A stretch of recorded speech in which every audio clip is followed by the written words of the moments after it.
Yes, you read that title correctly. Greenville Pickens Speedway might not be dead just yet. I don't normally make off-the-cuff videos like this, but extraordinary circumstances require extraordinary actions. So there's a lot going on here just this past week. Greenville Pickens Speedway was relisted for sale by a real estate developer to be converted into an industrial park. It is unclear of whether or not that is the surrounding land or the track itself. Kevin Whitaker, the current track owner, has not responded to anyone's questions. He's not doing any interviews, so who knows what he's trying to do. But there is right now a multi-pronged effort to get some sort of racing in that area back. There's about 3 different things happening. One involves Bob Dillner, the pit reporter for NASCAR back in the day on Speed Channel. He used to do interviews with people on Speed Channel and all the different NASCAR programs they had. Bob Dillner says on Twitter that he wants to lease the track for at least one race. He has some friends talk to him and says, hey, DM me, call me, and been kind of radio silence on that front. I don't know what they're cooking up. We'll see. However, another effort by a Greenville native by the name of Jackie Manley. He used to race out there back in the day. Now he owns a gutter installation business, so now he has his own business in the area. He wants to lease a track. He says the dollar amount is $100,000, and he wants to go out there and basically run the entire season. He says he wants to start in April. He wants to have concessions going.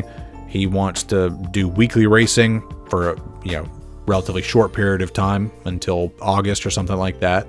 He's getting a lot of help from the Porter family. He has a lot of sponsors lined up. He says he already has half of the lease amount, $100K, already paid for, so he's got $50K out of the way. He started up a GoFundMe page to finish the rest. It seems like he's making an honest-to-God effort to make something happen out there. Is this a permanent solution? Probably not. The Porter family says that if they can get a good showing out there, whoever buys that industrial park or the land surrounding it for an industrial park will keep the speedway as an extra revenue source. That is unfolding right now. I have some articles here about that from the news site The State, a South Carolina publication. That article just went up on March 15th, back on Wednesday. And I can say that if racing does come back in some form or fashion, whatever date that is, I will make every attempt I can to make that date. Even if I have to drop a date off my short track tour of America, if it's a South Carolina date, I can always, go back. I have some hotel books for some of the further out races, but since I have so many tracks that are close by, I can always mix and match dates. I don't have to reschedule hotels. I don't have to cancel flights or anything. I can always, take out a summer date for when I'm going to Cherokee or Travelers Rest or Lawrence County, because I go to those tracks multiple times in the tour. But if it does come back, I will be there. I've already pledged $100 on the GoFundMe page myself. If you feel like donating some money, go for it. I'll probably throw a couple more dollars in there. If you guys want to chip in $1 or $2 or whatever, I highly encourage it. They're talking about shooting for April 15th, which would be about a month from now.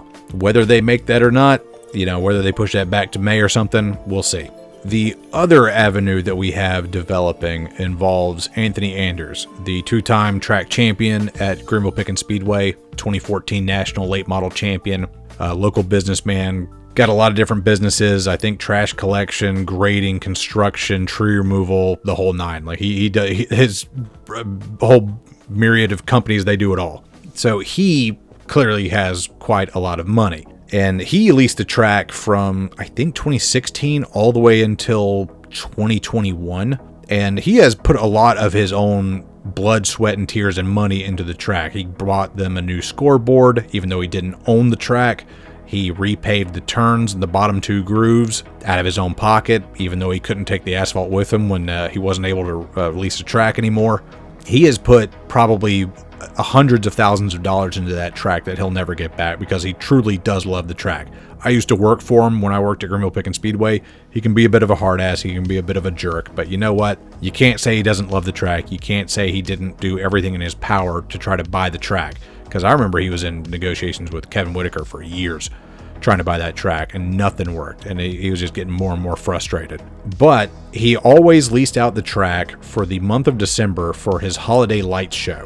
This was not some podunk light show just, in Easley, South Carolina, near Greenville or whatever. This was, at one point, one of, if not the brightest holiday light events in the country.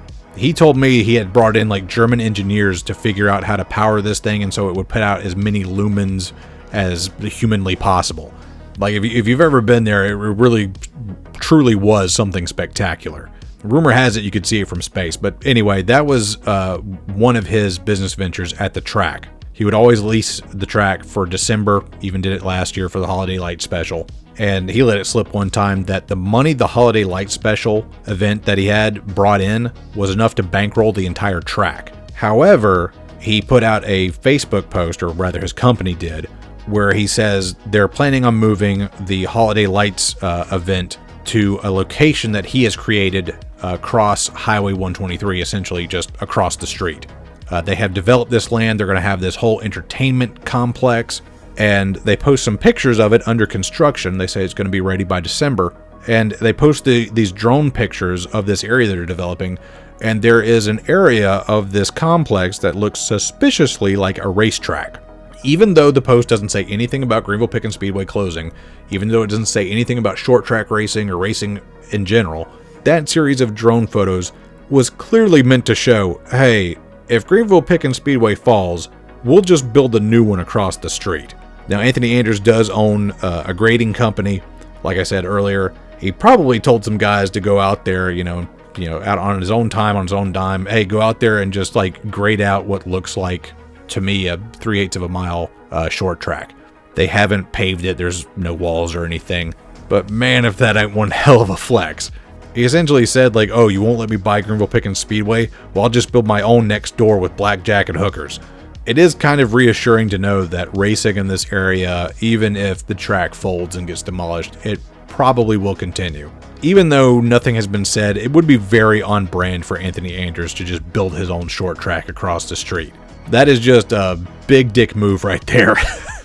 So, there it is. We have an attempt by Bob Dillner and Jackie Manley. I don't know if those two guys have been talking to each other, if they're trying to get something worked out, combine efforts to have some racing here at the track.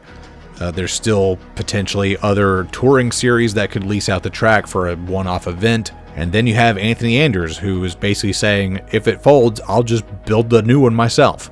That last scenario is not the ideal scenario. I want the track to survive. There's so much history out there. But knowing that there is a guy who has a lot of money, who's willing to, put his foot down and make sure that some racing in that area survives no matter what, is pretty reassuring. And to just give you some idea of Anthony Andrews' resolve, I remember in 2018, for the late model series, car counts are getting kind of low. And he actually dusted off his old late model that he hadn't driven in 2 years, basically strapped up and went out to pad out the field, and went out there and ended up winning the race. So essentially paid himself. But that just shows you the type of guy that he was. He's very much like a Big Bill France type of character. If there's not enough cars there, he says, screw it, I'll put on my old fire suit, I'll squeeze into it and go back out there, and I'll increase the car count.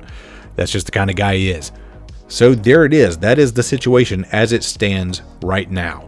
There are some attempts to lease out the track for future competition, and there could be a brand new track in that area right across the street. So anyway, I just thought I'd let you guys know what the deal was, let you know that plans are up in the air for this right now. And who knows, you could get a surprise video about Greenville Pickens Speedway a couple months down the road, watching some racing down there. When this video drops, I should be at South Alabama Speedway watching the Rattler 250. I will make videos and shorts about South Alabama Speedway and the Rattler 250, interviewing drivers and all of that.